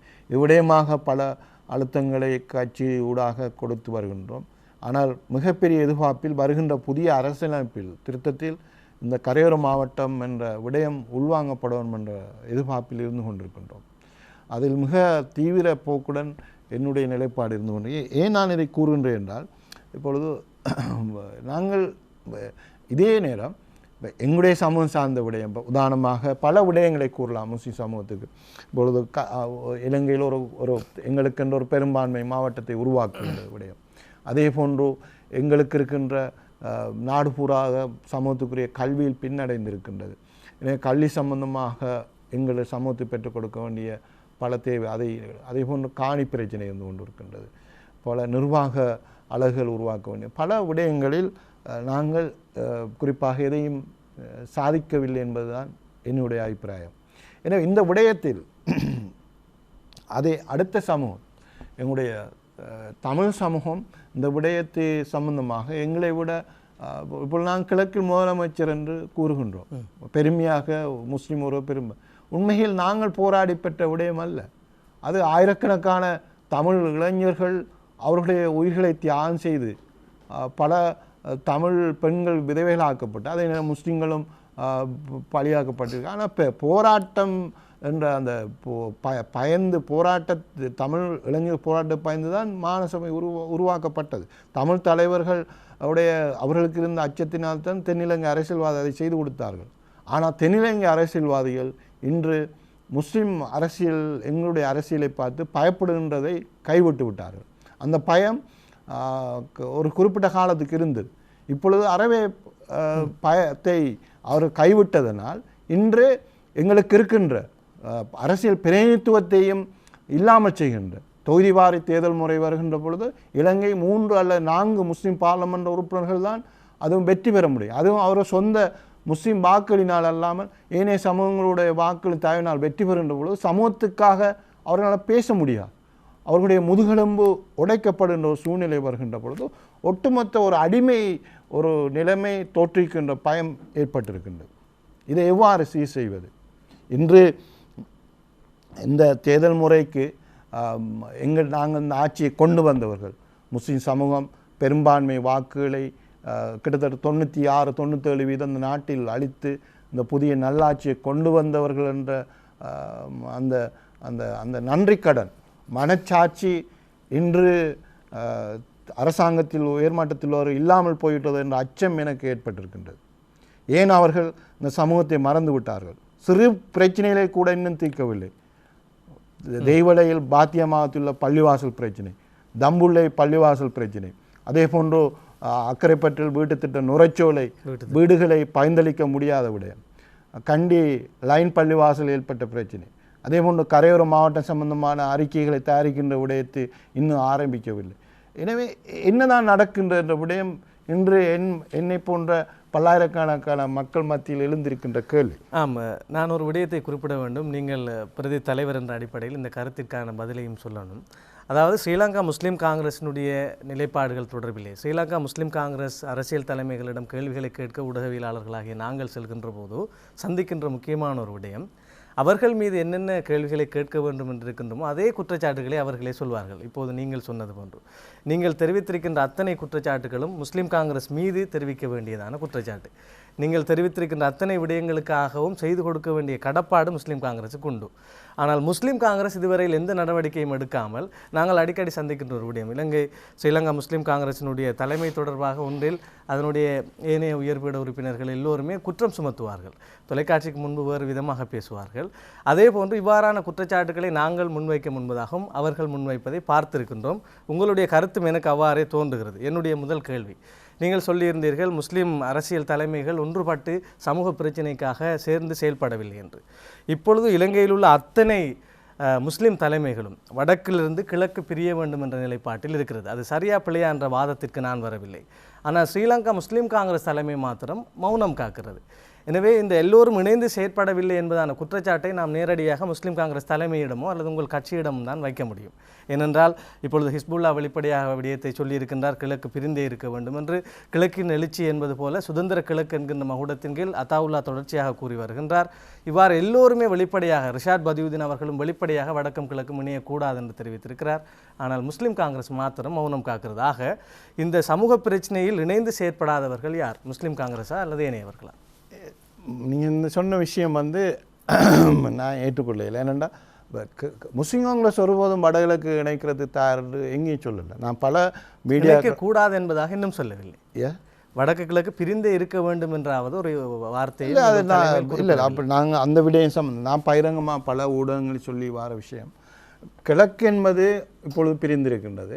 இதை நாங்கள் இணைத்து கொடுக்க வேண்டிய எந்த தேவை எங்களுக்கு இல்லை என்பதை தெளிவாக கூறி வருகின்றோம். தலைவர் அண்மை கண்டியில் 2 வாரங்களுக்கு முன்பு இதே கருத்தை, கிழக்கை வடக்கு இணைப்பதற்கு நான் ரகசிய உடன்பாடு செய்திருக்கிறேன் என்று பரவலாக அது முற்றிலும் போய் அந்த எந்த தேவை எனக்கு இல்லை என்பதை பேசுகிறேன். நான் ஒரு படி மேலே போய் சொல்லுகின்றபடியும் இது உண்மையில் இந்த கிழக்கு இணைய வேண்டும் என்ற தேவை கிழக்கு மாநிலத்தில் உள்ள முஸ்லீம்களுக்கு எந்த விதமான ஒரு தேவையும் இல்லை, அதை ஏற்றுக்கொள்ளப் போவதும் இல்லை. ஒரு விதமான முஸ்லீம்களும் அதை ஏற்றுக்கொள்ளப் போகுது. உண்மையில் இதில் பாகேனிங் கடந்த காலத்தில் இருந்த அரசியல் சூழ்நிலை வடகிழக்கு தற்காலிகமாக இணைக்கப்பட்ட பொழுது முஸ்லீம்கள் அதாவது பிச்சை பாத்திரம் ஏந்தி கொண்டு எங்களை தனியாக வாழ விடுங்கள், அதாவது நிலத்தொடர்பற்ற ஒரு மாநிலத்தை தாருங்கள், அதாவது பாண்டிச்சேரி போன்ற ஏதாவது ஒரு நிர்வாகத்தை தாருங்கள் என்று கெஞ்சின வரலாறு இருந்தது. அது ஏனென்றால் எங்களோட அன்று 2 விடயங்கள், ஒன்று தமிழ் விடுதலை புலிகள் இருந்த கூட அவருடைய ஆயுதம் ஒரு பேரம் பேசும் சக்தியாக இருந்தது. சட்ட ரீதியாக 2வது விடயம் வடகிழக்கு இணைக்கப்பட்டிருந்தது. ஆனால் இப்பொழுது புலிகள் அழிக்கப்பட்ட நிலையிலும் அதே நேரம் வடகிழக்கு பிரிக்கப்பட்ட நிலையிலும் எங்களுடைய பேரம் பேசும் என்பது உச்ச நிலையில் இருந்து கொண்டு. எனவே தெற்கில் உள்ள அரசியல் தலைமைகள் குறிப்பாக இந்த விடயம் சம்பந்தமாக பல பரட்ட வேறுபாடை கூட இது தேவைப்பட்ட தரப்பினர், குறிப்பாக தமிழ் தேசிய கூட்டமைப்பு அல்லது தமிழ் மக்கள் பேரவை தான் இது சம்பந்தமாக அவர்கள் எங்களிடம் கெஞ்சி கேட்க வேண்டும். நாங்கள் கிழக்கில் உள்ள தமிழ் பிரதேசங்களை வடக்கிடம் இணைக்கப் போகின்றோம், இதில் ஒரு உடன்பாட்டுக்கு வாருங்கள், உங்களுடைய முஸ்லீம் பிரதேசங்களை நீங்கள் தனியான ஒரு ஆளாக அல்லது சுயாட்சியாக அல்லது ஒரு சமஷ்டி தீர்வாக சமமான ஒரு நிர்வாகை பெற்று நாங்கள் உங்களுக்காக போராடுகின்றோம், உங்களுக்கு ஐதேசத்தியா என்ற விடயத்தை அவர்கள் தான் பேச வேண்டும். அவர்கள் இதுவரை சம்பந்தனையாவோ அல்லது கூட்டமைப்பு யாரும் இதுவரை எந்த விதமான பேச்சுவோ அவர்கள் தெற்குள்ள தலைவர்களை நம்பிக்கொண்டிருக்கின்றார்கள். அதான் மிகப்பெரிய வேடிக்கை. இன்று சுமந்திரன் பாராளுமன்ற உறுப்பினர் அல்லது சம்பந்தனோ தமிழ் மக்களே இன்று சொல்லிக்கொள்கின்றபடி நீங்கள் அச்சமடைய தேவையில்லை, நாங்கள் தெற்குள்ள தலைமையுடன் பேச அவர் உடன்பாட்டுக்கு வர இருக்கின்றார்கள். அமெரிக்கா இதில் நிஷா பிஸ்வால் வடகிழக்கு இணைப்புக்கு ஆதரவாக இருக்கின்றார், இந்திய அரசு ஆதரவாக இருக்கு, யாரும் அச்சப்பட என்ற ஒரு தோற்றுப்பாடு. ஆனால் சில தெற்குள்ள சில யுஎன்பியில் உள்ள சில அரசியல் முக்கியஸ்தர்களை சம்பந்தமாக வெளிப்படையாக ஜெயம்பதி விக்ரமரட்ன போன்றவர்கள் பல விடயங்களை நாசுக்காக பேசுகின்றார். அதில் அச்சம் இப்பொழுது எங்களை புதிதாக ஏற்பட்டிருக்கின்றது. உண்மையில் இப்போ கிழக்கு மாநிலத்தில் உள்ள சனத்தொகை பரம்பலின் அடிப்படை 40% உள்ள முஸ்லீம்கள் அவருடைய இருப்பு எதிர்கால அவருடைய அவர்களுடைய அரசியல் உரிமை சம்பந்தமாக கவலைப்படுவதை விட்டு அவர்களை பற்றி சிந்திப்பதை விட அவர்கள் வடகிழக்கு இணைப்பு சம்பந்தமாக இன்று கூடுதலாக பேசியிருப்பார்கள். உண்மையாக பேசுவதற்கு பயம் என்னவென்றால் தெற்கிலுள்ள கூட்டு எதிரணி பயத்தினால்தான் இப்பொழுது அதை பற்றி பேசாமல் இருக்கின்றனர். கூட்டு எதிரணி ஒன்று இல்லாமல் இருந்திருந்தால் இன்று பகிரங்கமாக செய்து முடித்திருப்பார்கள் என்றும் சொல்லப்படும். என்னுடைய கேள்வி இதுதான். இப்பொழுது நீங்கள் கிழக்கு மாகாணத்தில் இணைந்து ஆட்சி அமைக்கிறீர்கள். தமிழ் தேசிய கூட்டமைப்புக்கும் முஸ்லீம் காங்கிரஸுக்கும் இடையிலான ஒரு இணக்கப்பாடு ஏற்பட்டிருக்கிறது. சமூகங்களுக்கு இடையிலான ஒரு நல்லிணக்கத்திற்கு அது ஒரு நல்ல விடயமாக இருக்கலாம். அதே போன்று முஸ்லீம் காங்கிரசினுடைய தலைமையும் தமிழ் தேசிய கூட்டமைப்பின் தலைமையும் இணைந்து செயற்படுகிறது. இத்தகைய சூழ்நிலையில் உங்களுடைய தலைமை, நீங்கள் சொல்லியிருந்தீர்கள் 2-3 வாரங்களுக்கு முன்போ நாட்களுக்கு முன்போ கண்டியிலே அவர் தெரிவித்ததாக, வெளிப்படையாக வடக்கும் கிழக்கும் இணையக்கூடாது என்பதான கருத்தை அவர் எங்குமே தெரிவிக்கவில்லை. ஒரு பூடகமாகத்தான் பதில் சொல்கிறார். இன்னும் ஒரு கேள்வி இருக்கிறது. அண்மையில் சுமந்திரன் அவர்கள் ஒரு கருத்தை வெளியிடுகின்ற போது, ஸ்ரீலங்கா முஸ்லீம் காங்கிரஸுடைய ஸ்தாபக தலைவரே வடக்கும் கிழக்கும் இணைந்திருக்க வேண்டும் என்பதையே விரும்பியிருந்தார் என்பதான ஒரு கருத்தை சொல்லியிருந்தார். அந்த கருத்து முதலில் உண்மையா? அவ்வாறு உண்மை இல்லாமல் இருந்தால் அது தொடர்பான மறுப்பறிக்கையை ஒன்றில் நீங்கள் தெரிவித்திருக்க வேண்டும் அல்லது தலைமை தெரிவித்திருக்க வேண்டும். ஆனால் உங்கள் தலைமை இது தொடர்பாக வெளிப்படையாக பேசவில்லை என்பதுதான் கிழக்கு மாகாணத்தில் இருக்கின்ற ஏனைய முஸ்லீம் அரசியல் தலைமைகளினதும் மக்களினதும் குற்றச்சாட்டு. இதற்கு பதில் என்ன? சுமந்திரன் அப்படி சொல்லியிருந்தால் அவர் அரசியல் வரலாற்றை தெரியாதவன் நான் சொல்லலாம். ஏன்னா தலைவர் அவர்கள் எப்பொழுதும் வடகிழக்கு நிரந்தரமாக இணைக்கப்பட வேண்டும், ஒரு தனி மாநில சபையாக மாகாண சபையாக இருக்கும் என்பதில் எப்பொழுதும் அவர் உடன்பாட்டோடு இருக்கவில்லை. ஆனால் தலைவருடைய காலத்தில் இருந்த விடயம் என்னவென்றால், அவர் ஒரு ராஜதந்திரமாக செயற்பட வேண்டிய நிலைக்கு ஏனென்றால் அந்த கட்டத்தில் முஸ்லீம்கள் ஆயுதம் ஏந்திருக்கவில்லை, ஆயுத அமைப்பு இருக்கவில்லை. அது ஒரு பலவீனம். 2வது விடயம், சட்ட ரீதியாக வடகிழக்கு இணைக்கப்பட்டிருந்தது. எனவே இது சம்பந்தமாக வடகிழக்கை சம்பந்தமான அவர் ஒரு அரசியல் தீர்வு ஒன்றை நிரந்தரமாக காணுகின்ற பொழுது கிழக்கில் உள்ள குறைந்தபட்சம் என்ற பேரம் பேசும் சக்தி இல்லாத ஒரு சூழ்நிலையில் முஸ்லீம் பிரதேசங்களை தனியான ஒரு மாகாணமாக உருவாக்க வேண்டும் என்பதில் மிக கடுமையாக பாடுபட்டார், அதுக்காக கஷ்டப்பட்டார் என்பது வரலாறு. ஆனால் தலைவர் எப்பொழுதும் 87 கிழக்கு இணைக்கப்பட்ட பொழுது பச்சை பகிரங்கமாக கிழக்கு இணைக்கக்கூடாது என்பதில் வரிந்து கட்டி இயங்கிய அவர் கிழக்கு தனியாக இருக்கும் என்பது கொள்கை பிடிப்பு கொள்கையாக ஏற்றிருந்தார். அதில் சுமந்திரன் சொன்னது மிக பிழையான கருத்து. ஏன் ஒரு மறுப்பறிக்கையை உங்களுடைய தலைமை அதற்காக விடுக்கவில்லை? சுமந்திரன் அந்த விடயம் சம்பந்தமாக கட்டத்தில் பேசிய விடயங்கள் சம்பந்தமாக தலைவர் விடாமல் இருக்கு. ஆனால் ஏனைய கட்சியிலும் பல பேர், அதுதான் எல்லோருக்கும் சந்தேகத்தை எடுப்பது. தலைவர் தான் எல்லாத்துக்கும் தமிழ் தேசிய கூட்டமைப்பை பொறுத்தளவிலும் கூட தமிழ் தேசிய கூட்டமைப்பு அப்படி சுமந்திரன் கூட்டமைப்போட தலைவர் இல்லையே. உண்மையாக இதில் சம்பந்தம் பேசுனா கட்டாயம் தலைவர் ரோஹைக்கும் பயிற்சியில் வேண்டும். ஆனால் சுமந்திரன் பேசுறதுக்கு நாங்கள் ஒரு முக்கியமான ஒரு விடயம் வடக்கு கிழக்கு இணைப்பு பிரிப்பு என்பதுதான் இன்று இருக்கின்ற இலங்கை முஸ்லீம் தமிழ் அரசியலினுடைய முக்கியமான ஒரு விடயமாக இருக்கிறது. அது தொடர்பில் உங்களுடைய கட்சி தலைமை பதிலே சொல்லாமல் இருக்கிறது என்பதைத்தான் குற்றச்சாட்டாக முன்வைக்கின்ற நிலையில் இத்தகைய கருத்துக்களை ஆமோதிப்பது போன்று மௌனமாக இருப்பதை நீங்கள் தவறில்லை என்று எப்படி சொல்ல முடியும்? இல்லை, அவர் முழுமையாக வடகிழக்கு அவர் இப்போ நீங்கள் உங்களோட காலத்தில் என்னென்னா நீங்களும் இப்போ அவரை இன்னொன்று சொல்லலை, அவர் இணைப்புக்கு மறைமான்ற விஷயத்தை சொல்ல பாருங்க. ஆனால் உண்மை அது இல்லை. அவர் கண்டியில் தெளிவாக சொல்லிக்க நான் இணைப்புக்கு ஆதரவு இல்லை, நான் இது பிழையான அந்த கருத்துக்கள் கிழக்கு தன்னுடைய நிலைப்பாட்டை அவர் அப்போது கூட சொல்ல கிழக்கு மாகாணம் தனியாக இருக்கணும் என்பதில் தெளிவாக இருக்கின்ற விடயத்தில் அவர் கண்டியில் ஓப்பனாக ஒரு மீடியா கான்ஃபரன்ஸ்லேயே அதுக்காக சொல்லிக்கிற விஷயம். ஆனால் உண்மையில் கட்சிர கொள்கை என்பது கட்சிர பார்லமெண்ட் உறுப்பினர் இணைய மாகாண முக்கியஸ்த எல்லோருடைய கொள்கை என்பது கிழக்கு என்பதில் இணைத்து கொடுப்பதற்கு நாங்கள் ஒரு காலமும் உடன்பட மாட்டோம். இதை மிக தெளிவாக இந்த சமூகத்தின் அமானியத்தை காட்டிக் கொடுக்கின்ற துறையில் நாங்கள் மாறுவதற்கு இப்போ பார்லமெண்டத்தில் அது அரசியல் நகலில் வந்தால் முதலில் அது சம்பந்தமாக இந்த எங்களுக்கு இருக்கின்ற இந்த பதவிகளை தூக்கி எறிந்துவிட்டு மக்கள் போராட்ட தயாராக வேண்டியவர்கள் நாங்கள். அதை நாங்கள் அல்லாக்காக நாங்கள் சமூகத்துக்காக செய்கிறதுக்கு நாங்கள் தயங்க போகுது. ஆனால் இப்பொழுது இருக்கின்ற பிரச்சனை உண்மையில் இந்த விடயத்தை தெற்கில் உள்ள சிலர் மறைமுகமாக செய்ய வருவார்கள் என்றால் நாங்கள் இப்பொழுதே மக்கள் சம்பந்தமாக எச்சரிக்கை பண்ண வேண்டிய தேவை எங்களுக்கு இருக்குது. அதை நான் சொல்ல வரேன். இப்போ முஸ்லிம் எம்பிக்கள் ஒன்றுபட்டு இப்போ வடகிழக்கு இணைப்பு சம்பந்தமாக எச்சரிக்கையோடு இருக்கணும். 2வது விஷயம், தேர்தல் முறை சம்பந்தமாக எச்சரிக்கையை மக்கள் மத்தியில் கொண்டு போகணும். ஏன்னா அது சம்பந்தமாக ஆட்சியின் அந்த அரசியலமைப்பை நிறைவேற்ற முற்படுகின்றவர்கள் இப்போ எங்களுடைய சமூக கோரிக்கையிலே பொருட்படுத்தாத ஒரு சூழ்நிலையே காணப்படுவதாக அறிய கிடைக்கும். அது பெரிய ஆபத்தான விஷயம். இது ஒரு சாதாரணமாக பார்க்கின்ற விஷயம் அல்ல. இது இப்போ அடுத்தடுத்த எத்தனை சந்ததிகளுடைய அரசியல் இருப்பு உரிமை சம்பந்தமாக உள்ள பிரச்சனை. இன்றைக்கு நாங்கள் இருந்துருவோம் மௌத்தாயிரும். ஆனால் அடுத்த சந்ததி வந்து எங்களை இவர்கள் விட்ட காலத்தை விட்ட தவறு என்று சுட்டி காட்டுன்ற அளவுக்கு நாங்கள் இடமளிக்க முடியாது. இந்த விடயத்தில் தயவதாட்சியமின்றி இந்த தேர்தல் முறை சம்பந்தமாக இந்த நாட்டில் உள்ள உலமாக்கள், புத்திஜீவிகள், பல்கலைக்கழக மாணவர்கள், ஏனைய சமூக துடிப்புள்ள இளைஞர் எல்லோரும் இது சம்பந்தமாக தங்களுடைய கவனத்தை செலுத்த வேண்டும். நீங்கள் குறிப்பிட்டது போன்றோ அரசியல் நாங்களே எங்களை கேள்வியும் நீங்கள் ஒரு விஷயத்தை சொன்னீங்க, அப்படி அல்ல.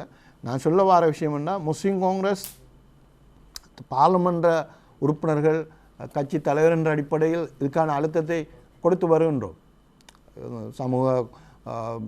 சமூகத்துக்கு எதிரான நிலைப்பாட்டை கொண்டு வருகின்றவர்களிடம் இது பிழை என்றவற்றை சுட்டிக்காட்டும். அதே நேரம் உங்களுக்கு தெரியும், இது சம்பந்தமாக ஒரு பொதுவான எடுகோள் இருக்கின்றது. முஸ்லிம் சமூகம் சம்பந்தமாக முஸ்லிம் சமூகம் ஒரு மௌனமாக பார்வையாளராக இருக்கும், எனவே இதை செய்துவிட்டு ஒப்பேற்றி விட்டு போகலாம் என்ற ஒரு பொதுவான எடுகோள் இந்த நாட்டில் உள்ள தெற்குள்ள அரசியல்வாதிகள் மத்தியில் இருந்து கொண்டிருக்கு. ஏன்னா அவர்களுடைய இந்த அபிப்பிராயத்தை மாற்ற வேண்டும். அதற்காக சமூக ஆர்வலர்கள் கிளந்தெழ வேண்டும். இதுதான் என்னுடைய வேண்டும். இது சின்ன விஷயம் அல்ல. அவர்கள் கிளந்தெழுகின்ற ஒரு எங்களுக்கு பின்னால் வரணுமென்றில் சுவாதீனமாக அவர்கள் கூட்டம் போட்டு பேசலாம், ஆர்ப்பாட்டம் பண்ணலாம், தேர்தல் முறையில் என்ன நடக்கப்போ என்பதை அழுத்தத்தை கொடுக்கலாம். அவைகள் எல்லாம் நடைபெற்று கொண்டு இருக்கின்றன. ஆனால் கட்சி என்ன செய்கிறது என்பதுதான் கேள்விக்குறி. சிறியதொரு இடைவேளையை எடுத்துக்கொள்வோம். சிறியதொரு இடைவேளையின் பின்னர் மீண்டும் நாம் இறுதி பகுதியில் இருக்கின்றோம். சுருக்கமான கேள்விகளையும் பதில்களையும் நான் இந்த பகுதியில் எதிர்பார்க்கின்றேன். நாங்கள் வடக்கு கிழக்கு தொடர்பாக நீங்கள் முஸ்லீம் காங்கிரசினுடைய நிலைப்பாடு வடக்கும் கிழக்கும் இணையக்கூடாது என்கின்ற ஒரு கருத்தை நீங்கள் வெளிப்படுத்தியிருக்கிறீர்கள். இன்றும் கூட உங்கள் தலைமை இதே போன்றதான ஒரு கருத்து நிலைப்பாட்டை வெளிப்படுத்த வேண்டும் என்பதுதான் மக்கள் கோரிக்கையாக இருக்கிறது. அடுத்த விடயம், இப்பொழுது புதிய அரசியல் யாப்பு தொடர்பாக நீங்கள் பேசுகின்றீர்கள்.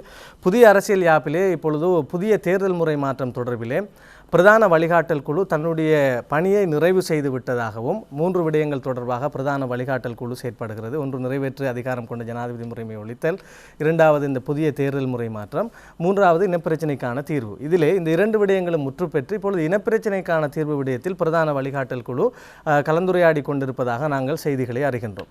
எனவே தேர்தல் முறை மாற்றம் தொடர்பிலான ஒரு இணக்கப்பாடோ அல்லது ஒரு முடிவோ எட்டப்பட்டிருக்கிறது என்பதான ஒரு கருத்தும் இருக்கின்றது. அதே நேரத்தில் உங்களுடைய கட்சியினால் ஏற்பாடு செய்யப்பட்டிருக்கின்ற இந்த தேர்தல் முறை மாற்றம் தொடர்பான விளக்கம் நிகழ்வு ஒன்று அண்மையில் நடைபெற்றது. அதில் பல்வேறு குளறுபடியும் சிறுபான்மைக்கு எதிரான நிலைப்பாடுகள் இருப்பதாக உங்கள் தலைமையே கூறியிருக்கிறார். எனவே அப்படி இருக்கின்ற நிலையில் இந்த பிரதான வழிகாட்டல் குழுவில் அவரும் ஒரு அங்கத்தவராக இருந்து எத்தகைய மாற்றங்களை அவருடைய முடிவுகளை செய்தார்? இப்பொழுது என்ன நிலைப்பாட்டில் இருக்கிறது? இல்லை, நீ சொன்ன அந்த 3 விடயங்களில் தேர்தல் முறை சம்பந்தமாக பிரதான வழிகாட்டல் குழு இறுதி தீர்மானத்தை எடுக்கவில்லை. இது சம்பந்தமாக அந்த குழுவின் முன்பு எங்களுடைய கட்சியின் பிரதிநிதிகள் சென்று சாட்சியம் அளித்திருக்கின்றார்கள். சிறுபான்மை தேர்தல் முறைமை அவர்கள் நோர்வேயின் ஆலோசோரின் அடிப்படையில் 140 தொகுதிகள் மற்றும் மொத்த 230 ஏனைய 33 உறுப்பினர் ஏனைய உறுப்பினர்கள் மாகாண வீதாசார அடிப்படையிலும் என்ற விடயத்தை சுட்டிக்காட்டி அதற்கு அதிலுள்ள ஆபத்து அறிந்து நாங்கள் அதுக்கு மாற்றிடான ஒரு யோசனையை முஸ்லீம் காங்கிரஸ் முன்வைத்திருக்கிறார். ஆனால் அவர்கள் ஏற்றுக்கொள்ளவில்லை. அதுதான் அங்கே இருக்கின்ற விஷயம். உங்களுடைய கருத்தினை இன்னும் ஏற்றுக்கொள்ளவில்லை. அதாவது இது சிறந்த இந்த முறை ஏற்றுக்கொள்வோம் என்ற விடயத்தை அவர்கள் இது இந்த எங்களுடைய இந்த தேர்தல் குழு இந்த விடயத்தை விரிவுபடுத்திக்கொள்ள அண்மையில் நாங்கள் சம்பந்தமாக ஏனைய கட்சிகள் ஜேபி, இபிடிபி, மாணவ கணேசன், திகாம்பரம் போன்ற ஏனைய பல கட்சிகளை ஒன்றிணைத்து ஒரு செயலமர்வை நடத்தி மீண்டும் இதை வலியுறுத்துவதற்கு முயற்சி செய்து வருகின்றோம்.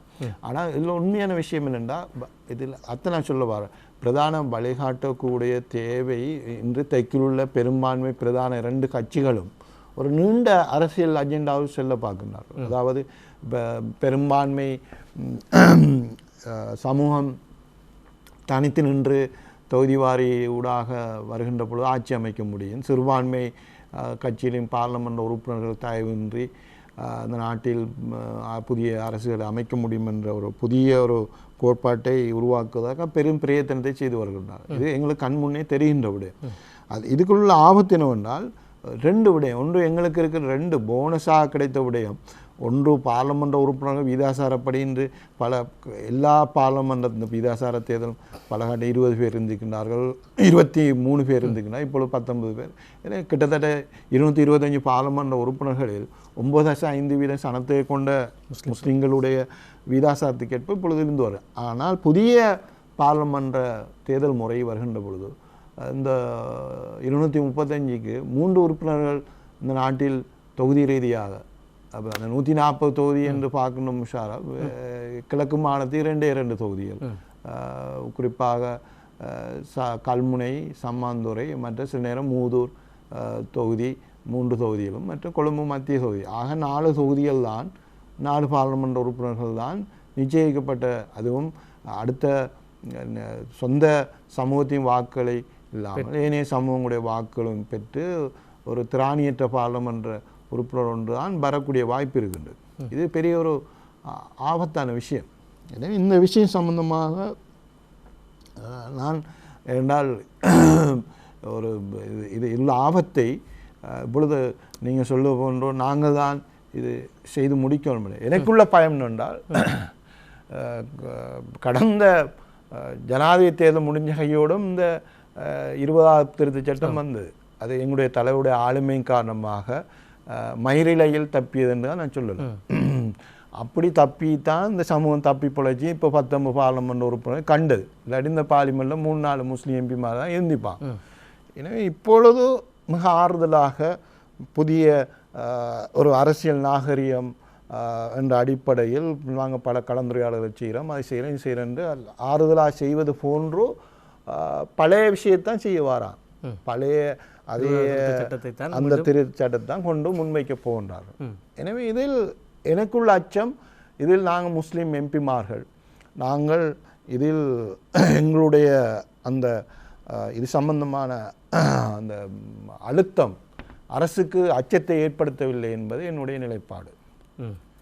இந்த இது இது எப்படி இவங்க அச்சப்படுவாங்கண்டா, இந்த சமூகம் எப்படி மஹிந்த ராஜபக்சேயை ஒரு சமூக எதிரியாக பார்த்து அழுத்தம் கொண்டு ஒரு கடல் திரண்ட அலையாக வீண்டெழுந்ததோ அப்பொழுது அந்த சமூகத்துக்கு செய்ய முடியும் என்றால், ஏன் இந்த தேர்தல் முறை மாற்றத்தில் முஸ்லிம் சமூகத்துக்கு அநீதி இழைக்கப்பட போகுதுன்ற விடயத்தை உணர்ந்து ஒரு வெகுண்ட அலையாக எழும்புகின்ற பொழுது நிச்சயம் பயப்படுவார்கள். ஆனால் அதனை நீங்கள் தான் உருவாக்க வேண்டும். மக்கள் பிரதிநிதிகள் என்ற வகையில் என்ன நடக்கிறது என்பதை நீங்கள் தான் நேரடியாக நான் இதில் சொல்லிக்கிறேன். இப்பொழுது பேசுகிறேன், நான் சொல்லிக்கிறேன். நான் இன்னும் போ மக்கள் மத்தியில் பேசுவேன். மக்கள் தீர்மானிக்கணும். மக்கள் இது வந்து இவங்க நினைக்கணும், இதில் சமூகம் நினைக்கணும், இது நல்லாட்சி, நாங்கள் கொண்டு வந்த ஆட்சி எல்லாம் சரியாக நடக்கும் என்று யாரும் நித்திரை கொள்கிற விஷயம் இல்லை. இது சமூகமாக தெளிவாக இருக்கணும். இதில் அண்மையில் ஆசாசாலி மிகப்பெரிய பக்கத்து ஜனாதிபதி அவரே சொல்கிறார், இந்த அரசாங்கம் பல விடயங்கள் எனக்கு பொறுமை இழந்து விட்டேன். சரியா? அப்போ இந்த விஷயம் சம்பந்தமாக சமூகம் இது எங்களுக்கு ஒன்றும் துரோகம் நடக்காது, இது நடக்காது என்று நித்திரை கொள்கிற விஷயம் இல்லை. சமூகம் இனி அழுத்தத்தை ஏற்படுத்தி கொடுப்பதற்கு இருக்கின்ற தங்களுடைய மக்கள், அவர்களுடைய ஊடகங்கள், அவர்களுடைய மக்கள் தளங்களை அவர்கள் இனி வெளிக்காட்ட வேண்டும். இறுதியாக இந்த பயங்கரவாத எதிர்ப்பு சட்டம் என்கின்ற ஒரு புதிய சட்டம், பயங்கரவாத தடை சட்டத்தை நீக்கி பயங்கரவாத எதிர்ப்பு சட்டம் என்கின்ற ஒரு புதிய சட்டத்தை இப்பொழுது அரசு கொண்டு வர பார்க்கிறது. பெரும்பாலும் பயங்கரவாத தடை சட்டத்தினூடாக பாதிக்கப்பட்டவர்கள் தமிழ் மக்கள் என்பதான ஒரு கருத்து இருந்தது. ஆனால் இப்பொழுது பயங்கரவாத எதிர்ப்பு சட்டத்தினூடாக முஸ்லிம்களுக்கு எதிரான ஒரு நடவடிக்கைகள் மேற்கொள்வதற்கான ஒரு சதி என்பதான கருத்துக்கள் இப்பொழுது முஸ்லீம் மக்கள் மத்தியிலிருந்து எழுந்திருக்கிறது. அதே போன்று நாங்கள் இன்றைய தினம் செய்தியை பார்க்கின்ற போது விடுதலை சிறுத்தைகள் கட்சி தமிழகத்தைச் சேர்ந்த தொல் திருமாவளவன் அவர்கள் சிவசேனா என்கின்ற ஒரு கட்சி இலங்கையில் ஆரம்பிக்கப்பட்டதை நான் கண்டிக்கிறேன் என்கின்ற ஒரு கருத்தையும் தெரிவித்திருக்கிறார். எனவே இத்தகைய சூழ்நிலைகள், அதே போன்று இந்த சர்வதேச பயங்கரவாதம் இலங்கையிலும் இருக்கிறது என்பதான கருத்துக்கள் முன்மொழியப்படுகின்ற நிலையில் இந்த பயங்கரவாத எதிர்ப்பு சட்டம் என்ற ஒன்றை அரசாங்கம் கொண்டு வர நினைக்கிறது. இதனை நீங்கள் எப்படி பார்க்கிறீர்கள்? இதற்கான உங்களுடைய வெளிப்பாடு? அரசின் அமைச்சரவைக்கு அந்த சட்டம் மூலம் வரல. எனவே அதை இப்போ அரசின் சட்டவரைஞர்கள் இப்பொழுது அதை தயாரித்து கொண்டிருக்கின்ற அறிகின்றோம்.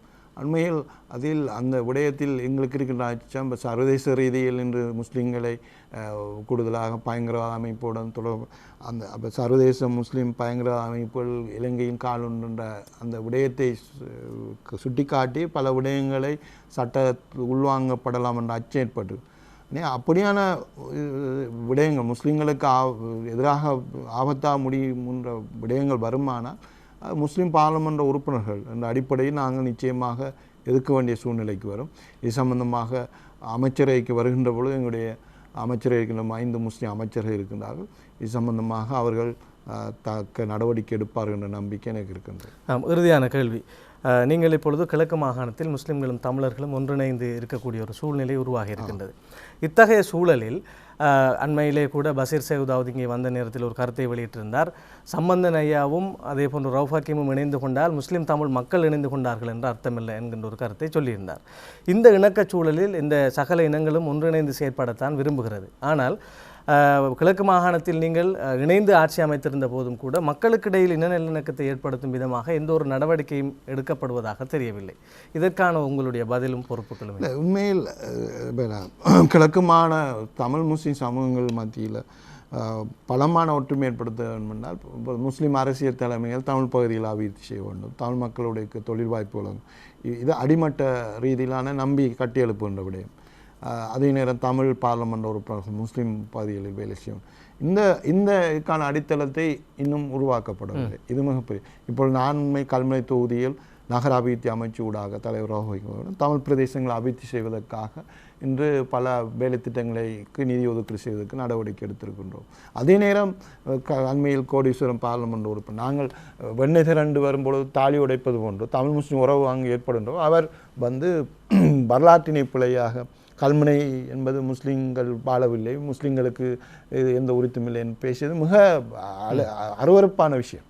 47ஆம் ஆண்டு முதல் அங்கு ஒரு உள்ளூராட்சி சபை இருந்து வருகின்றது. அங்கு தமிழ் முஸ்லீம் ஒற்றுமைப்பட்டு அங்கு முஸ்லீம் ஒருவர் மேயராக சேர்மனாக இருந்த வரலாறு இருக்கின்றது. அங்கு குறிப்பாக அவர் கல்முனை குடி என்ற ஒரு ஊர் இருக்கின்ற ஒரு விடயத்தை சுட்டிக்காட்டி அது தொடர்பற்ற ஒரு மிக பாரதூரமான ஒரு குற்றச்சாட்டாக உண்மையில் அவர் வரலாறு தெரியாமல் இருக்கும். 47ஆம் ஆண்டிலிருந்து கல்முனை பட்டின சபை என்கின்ற போது 7 வட்டாரங்கள், அது கல்முனை சாயரா கல்லூரியிலிருந்து தாளவட்டான் சந்தி என்று சொல்லுவார்கள் பாண்டிருப்பு, அதுவரை 7 வட்டாரங்களும் கல்முனை 1, 2, 4, 5, 7 கல்முனை 2 வட்டாரங்கள் தான் இருந்திருக்கின்றது. எந்த இடத்திலும் கல்மக்குடி வட்டாரம் 1, கல்மக்குடி வட்டாரம் 2 என்ற அடிப்படை இருக்கவில்லை. ஏன்னா இவ்வாறு புதிய ஜெனரேஷன் இருக்குது, இவ்வாறு விஷக்கருத்துக்களை தெரிவிக்கணும். இப்பொழுது எப்படி இன ஒற்றுமை வரும்? இது சம்பந்தமாக எனக்கு உண்மையை இது ஒரு அருவருப்பு. உண்மையாக வரலாறு இருந்தால் வரலாற்றை பேச வேண்டும். ரைட், கல்முனை அது என்ன குறை இருக்கின்றது? இப்போ நீங்கள் பிள்ளை பிறந்தால் உங்களோட பிள்ளைக்கு பெயர் வைக்கிறது அது உங்களுடைய உரிமை. அதே போன்று கல்முனை குடிமக்கள் கல்மக்குடி என்று அழைக்க வேண்டுமா அல்லது கல்முனை என்று அழைக்க வேண்டுமா அவர்களுடைய உரிமை. அவர்கள் தான் பேர் வைக்கின்ற அந்த ஜன உரிமை. இலங்கைக்கு பேர் வைக்கிற அமெரிக்காவோ யூஎன் அல்ல, இலங்கை மக்களுடைய உரிமை. அதை வலுக்கட்ட அது வரலாறு ஒன்று கல்முனைதான் என்று இருக்கின்ற பொழுது அது புதிய ஜெனரேஷனுக்கு விஷ கருத்துக்களாக கூறிய விடயம். அதே போன்று பல்வேறு, நான் இதுக்கு நேரம் போதவில்லை, ஆனால் எனக்கு இது உண்மையில் இந்த விடயத்துக்கு அவரும் இருந்தால் நிச்சயமாக அடுத்த நிகழ்ச்சிகளில் அழையுங்கள். நான் அவர் சம்பந்தமாக தமிழ் மக்களுக்கு அம்பாறை மாவட்டத்தை எவ்வாறு அநீதிகள் எப்படிப்பட்ட வகையில் நேர்ந்திருக்கணும் என்பது சம்பந்தமாக விவாதிக்க முடியும். உண்மையை எங்களுடைய நிலைப்பாடு என்றால் மறைந்த அஷ்ரப் அவர் தலைவர் அவர்கள் காலத்திலிருந்து அவர் கிழக்கு அபிவிருத்தி அமைச்சராக இருந்த பொழுது பாரிய அபிவிருத்தினை தமிழ் பிரதேச ஆயிரக்கணக்கான தமிழ் இளைஞர்களுக்கு துறைமுக போன்ற இடங்களில் தொழில் வாய்ப்பு பெற்றுக் கொடுத்திருந்தார். அதே தொடர்ச்சியாக இப்பொழுது எங்களுடைய தலைவர் ரவுஃப் ஹக்கீம் அவர்கள் இப்பொழுது பல அபிவிருத்தி திட்டங்களை முன்னெடுத்து வருகின்றார், தொழில் வாய்ப்புகளை வழங்கி வருகின்றார். எனவே தமிழ் முஸ்லீம் ஒற்றுமை என்பது அந்த அடி மட்டத்திலிருந்து எழுப்ப வேண்டிய விடயம் என்பது என்னுடைய கருத்து. நிச்சயமாக எங்களுடைய நேரம் முடிவடைந்து விட்டது என்று நினைக்கின்றேன். இவ்வளவு தூரம் இணைந்து கொண்டு உங்களுடைய காத்திரமான கருத்துக்களை தெரிவித்தமைக்காக பிரதி தலைவரும் விளையாட்டு SLMCயின் பிரதி தலைவரும் விளையாட்டுத்துறை பிரதி அமைச்சருமான HMM ஹரிஸ் அவர்களுக்கு எங்களுடைய மனமார்ந்த நன்றிகள். மீண்டும் ஒரு அதிர்வு நிகழ்ச்சியில் உங்களை சந்திப்போம் என்ற நம்பிக்கையோடு இந்த அளவில் அதிர்வு நிகழ்ச்சியிலிருந்து நாங்களும் விடைபெற்றுக் கொள்கின்றோம். மற்றொரு அதிர்வு நிகழ்ச்சியில் உங்கள் அனைவரையும் சந்திக்கும் வரை நன்றி, வணக்கம்.